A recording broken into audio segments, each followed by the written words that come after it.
jioni nyingine tena njema ambayo Mungu ameifanya, na tunakutana papa hapa ndani ya Christian Parenting. Ikiwa ni Jumatano. Najua Mungu amekulinda popote ambapo umekuwa katika mahangaiko yako, na sasa imefika muda ule ambao tunasema ni wakati wa kujua, jamani, hii baraka ambayo Mungu ametupa tutailea katika njia gani? Ama vile vile tunajiuliza maswali hapa na hapa, na tunajifunza njia ya kulea watoto wetu na kuwalea katika njia ambayo inastahili. Basi naitwa Frida Moshigadi, na leo ndani ya studio zetu tunaye mgeni wetu. Ila nikukumbushe ya kuwa tutakuwa tunaanzia pale ambapo tuliachia mjadala wetu uliopita. Tuliachia ya kwamba kwa aina za wazazi, tumesema aina za wazazi ni 7, lakini tukapata fursa ya kuchambua aina 4. Hivyo basi siku ya leo tutakuwa tunaendelea katika hizo aina 3 ambazo zilikuwa zimebakia hapo awali. Tumesema ya kwamba tulimalizia aina ya 4 tukisema ya kuwa ni wale wazazi ambao wanaachilia watoto wao. Yaani wanajua, jamani, mtoto wangu yeye anajua kile anafanya, hivyo basi anamwachilia afanye kile ambacho mtoto anataka kufanya. Sasa leo tutakuwa tunaendelea katika kitengo cha 5, aina ya 5, ya 6 tumalizie ya 7. Lakini kwanza, la mwanzo ilifanywa mwanzo, hivyo ni kumpa mgeni wetu fursa kwanza ajitambulishe kwa mara nyingine tena, alafu tutakuwa tunaendelea kutokea hapo. Karibu Clergy TV. Asante sana Frida. Ninashukuru asubuhi ya leo hata kwa kupata nafasi ya kuja tena kuwa nawe msikizaji wetu. Ninakushukuru daima kwa kututegea. Ninashukuru Mungu hata kwa kutulinda na kutupatia nafasi nyingine hata kujua hizi baraka ambazo ametupatia tutazihifadhi aje, kwa sababu kupewa baraka ni jambo moja, lakini tena kuhifadhi ni kazi. Kupewa, unaweza pewa kitu na mtu, lakini vile unakihifadhi ndio inategemea kama utaendelea kufurahia kile umepewa. Kwa hivyo niseme jina langu ni Anne Mugo, a Counseling Psychologist. Karibu sana. Sasa Jumatano iliyopita Madam Anne tulimalizia katika aina ya 4 ya wazazi. Leo nilikuwa nataka tufike katika hii aina ya 5. Je, aina ya 5 ya wazazi ni gani? Tulikuwa tumefika a free range parent, lakini sasa ninataka tuendelee tuone huyo mzazi mwingine tunamuita aje. Na huyo mzazi mwingine tunamuita the elephant parent. The elephant parent. Okay, sasa kwa nini elephant haswa? Tuambie hiyo aina ya elephant parent ni mzazi wa aina gani haswa? Sasa wale watu wameweza, wale watu wanapenda, especially wale watu wanapenda kufuatilia documentary ya wanyama, you realize that the elephant is a very emotional creature. Hata ukiangalia kwa wale wanyama wengine wengi, elephant utakuta ya kwamba elephant ni mnyama ambaye huweza kuexpress emotions. Hata mmoja wao akikufa wanaweza kufanya maombolezi. In fact they mourn, they grieve. So elephant ni mnyama ambaye anaweza kuexpress emotions of grief, emotions of joy, emotions of happiness. Elephant is also compassionate and also loving. So when we talk about an elephant parent, tunasema huyu mzazi ni ambaye anaweza values emotions za watoto. Meaning kama mtoto amekasirika, anataka kujua huyu mtoto amefika aje hapa. Unajua ile kitu naona sisi wazazi wengi tunakuanga na challenge nayo, ni kwa sababu tunafikiria emotions za watoto zinaanza kuwa build up wakati amekuwa mtu mkubwa. Lakini ni vizuri tujue hata watoto wanapokuwa, they have emotions, they can have anger, they have joy, they can even grieve. Hata unaweza kukuta mtoto ametoka shule na unaona huyu mtoto si mchangamfu kama vile anakuanga. Na kama mzazi ambaye is this type ya an elephant parent, because you value the emotions, hutapuuzilia tu bahali vile umeona mtoto wako amekuja. Ukitaka kujua, Frida, kwa nini leo unaonekana huna furaha? Utakuta huyu mtoto atakwambia, mami, fulani hakuja shule na nilisikia ni mgonjwa ama nilisikia wazazi wao wamefanya hivi. Huyu mtoto ataweza kukuelezea why she or he is in that state. Na this is the advantage of an elephant parent. Anakuaga in touch. They encourage their children to express their emotions. And one of the challenges that we have as parents, we suppress. We suppress, ni kama tunafinyilia hisia za watoto. So unakuta ya kwamba mtoto hata akipatana na jambo ambalo lina mhuzunisha, kwa sababu amekaa na environment ya mzazi ambaye kawaida kufinyilia hizi hisia, utakuta ya kwamba huyu mtoto ananyamazia. Hataki ku-express hisia zake. Hataki ku-express hisia zake. Pengine ni hisia za guilt, yani different emotions. Sometimes ni grief, sometimes ni joy, sometimes ni anger. Lakini aliona the last time ama mara ya mwisho alipojaribu ku-express the emotions, how as a parent you reacted. You pushed the child. You kept on pushing. So this is when now we have children who are reserved. Anaona afadhali ajiwekee mwenyewe hisia zake. Afadhali ajiwekee. Na sasa ile deja inakujaga ni as these children grow up, what they have been suppressing will erupt at one time like a volcano. Unaona huyu mtoto suppress amba amefinyilia hisia zake, lakini wakati atapata nafasi ya kuzitoa, that's why unakuta when they come to a certain age, utakuta mzazi akisema mimi sijui fulani ametoa hasira wapi. It has always been there. Hii hasira alikuanga nayo, lakini mzazi hakujua, manake alikuwa hafuatilii. Hakujua. Oh my God. Hakujua. So na kwa sababu wakati mtoto alijaribu kuzitoa, zilifinyiliwa. Na unajua Frida, nikwambie hivi, mtoto anafikiriaga tu kama wakati anakuwa anafikiriaga tu kama mtu mkubwa, kama vile mimi na wewe tunafikirianga, vile tunakuwa sad, vile tunakuwa happy. It is only that the environment ya mtoto kujiexpress inakuanga guarded. Yani they are boundaries. About tunamwekea saingine those boundaries ama hiyo mipaka tunasema they are not healthy. That's why wakati tunaongeaga tunasemanga allow the healthy boundaries. Healthy boundaries ni kujua unaweza ziondoa na zirudisha at the same time. So ni mzazi kujua these emotions. So and at the same time the elephant parent, when you are listening to this child and you are allowing the child to express ama kujieleza his emotions, you offer security to the child. Anajua ya kwamba I'm secure in my parents' hands. I'm secure to express my feelings. Inabuild ile confidence ya mtoto kwa mzazi wake. Yeah, exactly. Mtoto huyo na that's why unakuta hawa watu, especially when you get these young people when they come to the employment cycle, you will see a child who was, as they are growing up, they used to suppress their feelings. These people can observe something that is not going well at the environment, lakini hawataki kusema, because they think the employer will still suppress them, will still harass them the way they were used to be harassed by their parents. But an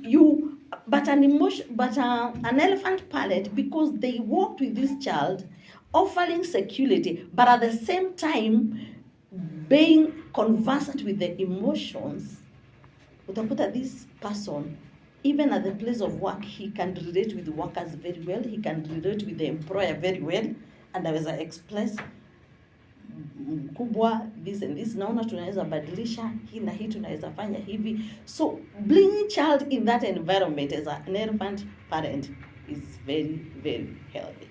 Kwa hivyo hiyo ni kusema ya kuwa ndo self esteem inabildiwa wakati wa malezi.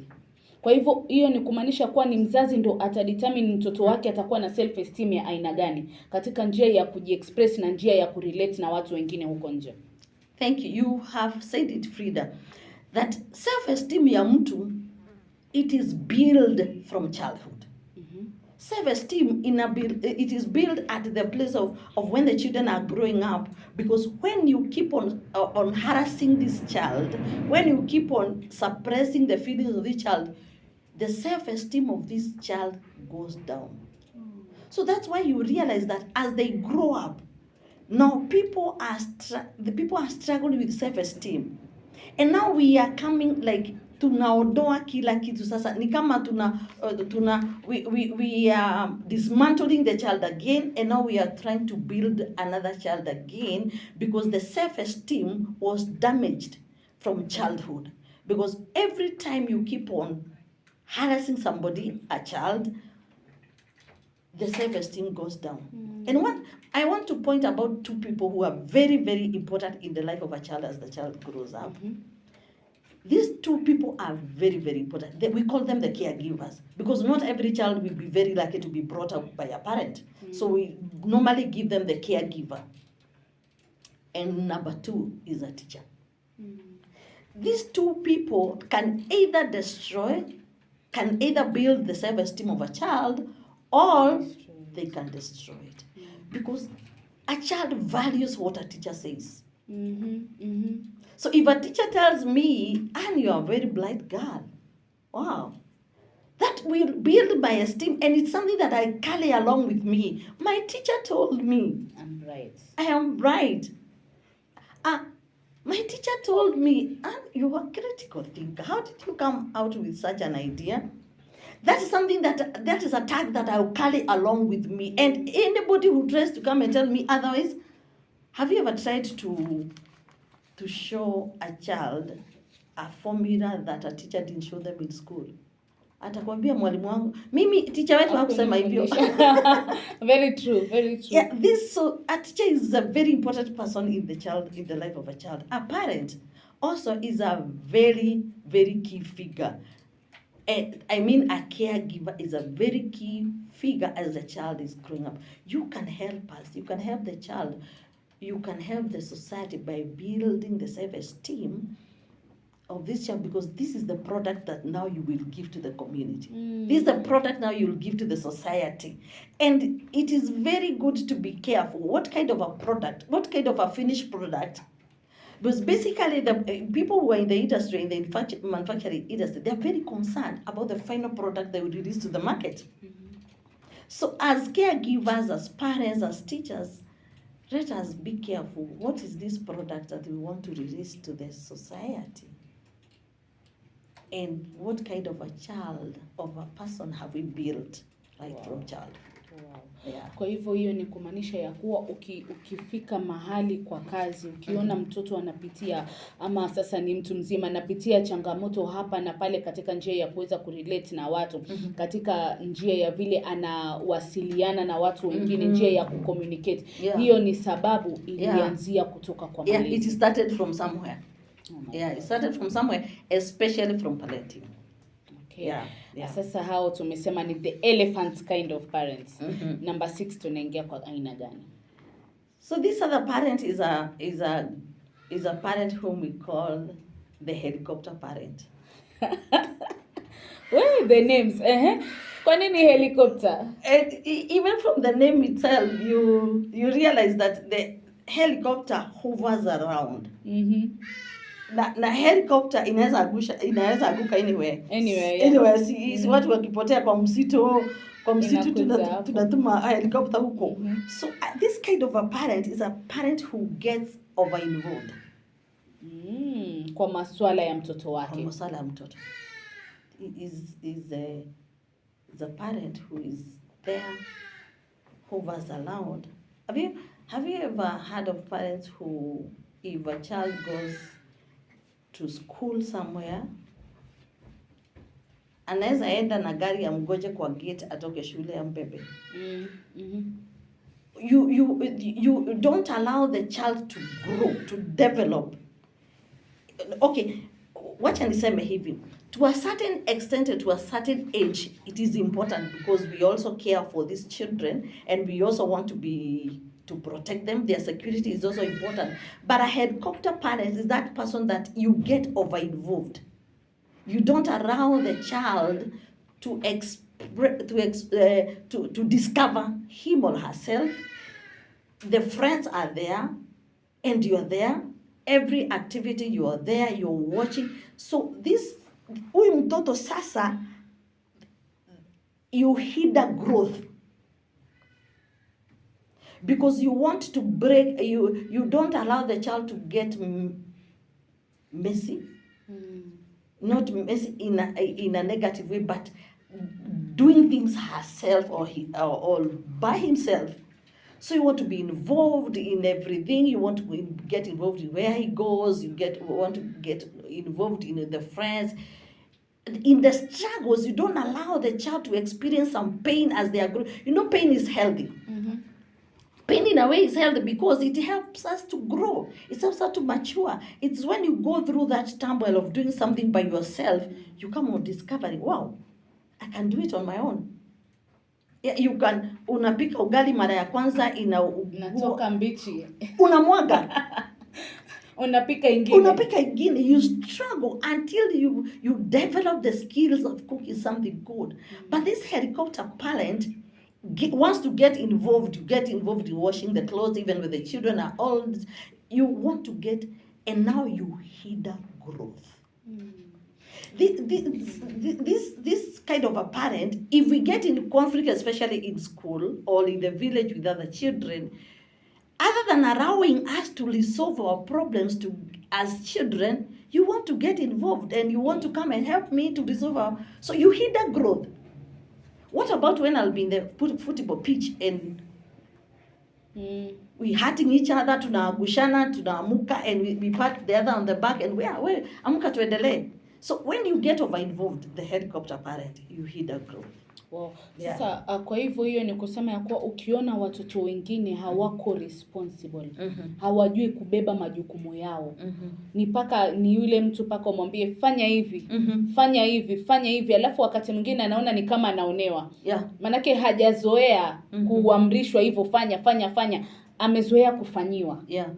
Hiyo ndo kitengo cha ambao wanafall katika wazazi ambao ni helicopter parents. Na unakuta sasa these children when they grow up, especially now when they intermingle with the community and when they are absorbed in the society, especially at their adulthood, in their young adulthood, they get a lot of challenges because they enter into the market.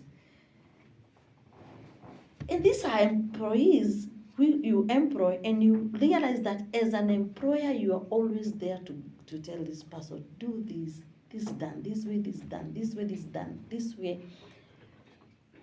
That's, you remember the forms that we feel that you work under supervision. They want to work under supervision because they were never around to express and to be involved themselves alone. But you realize when these people are absorbed into the market, it's an employee who can work under no supervision, and the work is done and is done well. If he was not or she was not brought up by a helicopter parent, but a child that was brought up by a helicopter person, a parent, is always there asking, wanting to be supervised, wanting to be guided. In fact, for the best word to use is that they don't even have the self-drive. They don't have the self-drive. They cannot even initiate something. If you leave them, you will get the things the way they were. They can't initiate anything. But there are people you will observe, their children, because when they were growing up, they were allowed to explore. You enter into the forest, you find your own way out. So, hiyo ani kusema ya kuwa this kind of kids, they don't have a mind of their own. Okay. The mind was hindered from being active. They did, yes, because everybody was, in fact, you are gifted. you have, everybody has a potential. It's only that we don't, sometimes we hinder it from being expressed. It is fault. Sometimes knowingly or unknowingly. And most parents, we do it unknowingly. We think we love our children when we are overprotective, where we are hovering around them. So we think that we interpret it to be love. Yes, by the way, those kind of parents, nakumbuka hata wakati tulikuwa tunakuwa, wakati uko shuleni alafu mnatoka shuleni mnaenda zenu nyumbani alafu unapata mwenzako amekuja kungojewa na mzazi wake, unaona jamani huyu anapendwa. Unaona sasa mimi lakini mzazi wangu si sacrifice hata siku moja ani surprise angalau akuja ningoje hapa nje, lakini hiyo siku haifiki. You wait for long. Na haifiki. Yaani hata hiyo siku mzazi akifika nyumbani mapema bado wewe utafika umpate tu nyumbani anafanya shughuli zake. So unamwangalia unatamani jamani mwenzangu kila siku anapata. Hata wewe leo umetoka mapema, si ungeni surprise. Tuje nyumbani wote. And one thing that I want to tell parents, sometimes think that we are doing more good to our children, we do more harm. Let me tell you something. Do you know we embarrass these children? Especially, I observe this, that when these children get to high school, especially from 1, from 2, na wewe unampeleka in a bus station, utakuta ya kwamba when he gets to from 2, from 3, he starts learning away. Anajificha wakati wa kurudi. Kwa sababu wewe unataka umpeleke, you are embarrassing the child before her or his peers. So because he wants to be independent, lakini wewe una insist lazima umpeleke bus stop. So anakuona as an embarrassment. Lakini for you as a parent, knowingly or unknowingly, you call it love and protection. But the child is being embarrassed. Kwa nini mama unanifuatanga? Kwa nini mama usiache nijipeleke? Na sasa nimekuwa mkubwa. Ujui mimi nimejua stage ya kwetu. We embarrass these children. So it is good to know, as much as you are protecting, to what extent. Alafu kitu kimoja nimegundua na aina hii ya wazazi ni kwa hawajui ni lini pa kuachia na ni wapi wataendelea. Unakuta hata huyu mtoto amekuwa mtu mzima hadi sasa ana kwake, pengine ana familia yake mwenyewe, lakini bado mamake atampigia ama babake atampigia mwambie, hello, unaendeleaje mwanangu? Mtoto aanze kusema matatizo ambaye changamoto anapitia kutoka kwa familia yake, aanze kuambia mzazi. Alafu mzazi anaingilia kati, anakuja na anawaketisha. Anaanza kuambia spouse mwingine, huyu usimfanye hivyo, behave. Yaani hajui mahali pa kuachia. Hajui mtoto wake alikuwa mtu mzima lini. In fact, these challenges, that's why we say this. These styles, they can go all the way, because they are all, one thing I want to put across is this, they are all good to a certain extent. And they are supposed to be applied at a certain stage. So, you see this helicopter parent is good to a certain stage, to a certain age. Then you let go. Then you bring another style. So, all these these parents, they should keep on interchanging. To what extent do I become an elephant parent? To what stage should I become a helicopter parent? To what stage? In fact, we say the best parenting style is the attachment parent. Because attachment parents should go till death do us part. Because it is somebody you go with. In fact, even at this age, at our age of freedom, we are still attached to some figures in relationships, not in a negative way. We keep on referring to them. We keep on seeking their advice because we attach to them since childhood. But all these parenting styles, they are all good to a certain level. To what extent? Because in marriage, if I am the helicopter parent, as you're saying, and I want to know, where are you buying your next plot? And when and at what price? So you see now you becoming now, you are coming between people who have already come together and have a union, and you want to still to remain a parent. So it is good to know as a parent to what extent. Where do I put the boundaries? Nimeona aina hiyo ya mzazi hadi huwa anataka kujua pengine kama wewe ni bwana unampa mke wako pesa ngapi anaenda kufanya shopping. Na hiyo pesa ukimpa anaitumia katika njia gani? Manake isije ikawa unampa pesa aende akafanya shopping alafu anarudi anaenda anafanya shopping ya aina nyingine. Labda ulimpa shopping ya nyumba, yeye akifika huko mbele anaona kiatu kizuri cha mtoto ananunua, anaona pengine jamani hii inahitaji zaidi ananunua hii alafu anapunguza huko kwingine. Sasa aina hiyo ya mzazi sasa jamani ulimpa pesa hii ni ya hii. Kwa nini ameenda akaongeza kanunua vitu vingine? You know, there's something I read very interesting. Thank you, Frida, for that, because you have reminded me of something that I was reading another day, and I was reading the book of Judges about Samson. And at one time, Samson had this secret that he had given to his fiancée. And when the fiancée kept on insisting that, Samson, see, you love me, you should tell me. Why give my parents, my people a little, and you can at least confine me. There's something that Samson said, and I picked that and I asked, oh, okay, so this one didn't start here. Samson says something very interesting. He said this, I have not even told my parents. Kwa hivyo aina hizi za wazazi ilianzia kitambo. You see, it is yani unaona, yes, Samson feels that if my parents don't know that I am buying a house somewhere, why should I tell my wife? Like ningeambia mzazi kwanza.